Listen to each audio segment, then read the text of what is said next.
Good day, everyone. Welcome to Delicious Cravings, your go-to channel for innovative and mouth-watering recipes that promise to excite your taste buds. In today's episode, gagawa tayo ng isang healthy veggie recipe. Tawagin natin ang recipe na to as Kalabasa Tuna Nuggets. Brace yourself for a tantalizing journey of flavors and textures as I take your snacking experience to a new level. Kaya, simulan na natin! Let's start by preparing our ingredients. I always include my recipe and procedure in this video, which is displayed on your screen and in the description box. In a large mixing bowl, balatan natin ang kalabasa, squash, or pumpkin, then grate it using a cheese grater. Add the minced garlic, chopped onions, and the rest of the ingredients. Simply follow all the ingredients listed in this recipe. As for the tuna, I use the San Marino tuna, yung red lang para hindi siya spicy. You don't need to drain it kasi siksik naman siya at konti lang yung oil or liquid content niya. And at the same time, pampalasa naman din siya. At this point, I add 1 egg and breadcrumbs. I put onion powder, okay lang kung wala. You can use any seasonings you have at home. I put 1/4 cup of cornstarch and you can add breadcrumbs kung tingin nyo kulang pa. Mix everything together until well combined. Sa pepper, I use the white pepper. Okay lang yung black.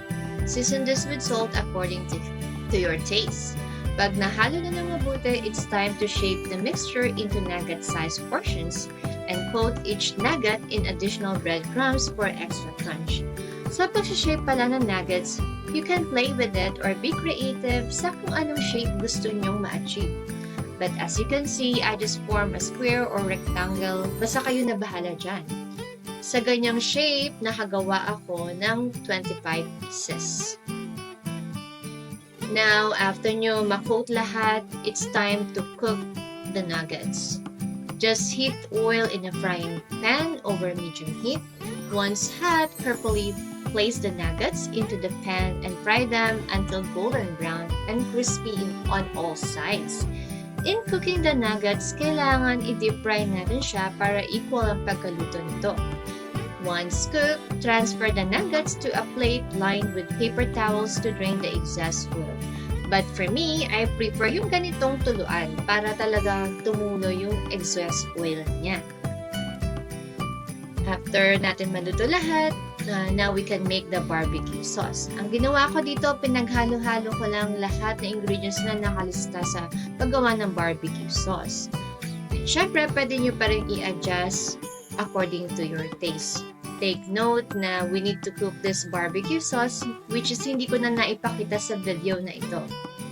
Just put 1 cup of water and mix 1 tablespoon of cornstarch to create a slurry. Slowly pour this slurry into the saucepan while stirring continuously. Cook the sauce until it thickens to your desired consistency. Now it's time to dig in and enjoy these irresistible nuggets. Plate your kalabasa tuna nuggets alongside the barbecue homemade you made. Garnish with your favorite herbs or sesame seeds for an extra pop of flavor. Remember, cooking is all about creativity and fun. If you enjoyed this recipe, don't forget to give this video a thumbs up, leave a comment down below, and subscribe to my channel for more recipes.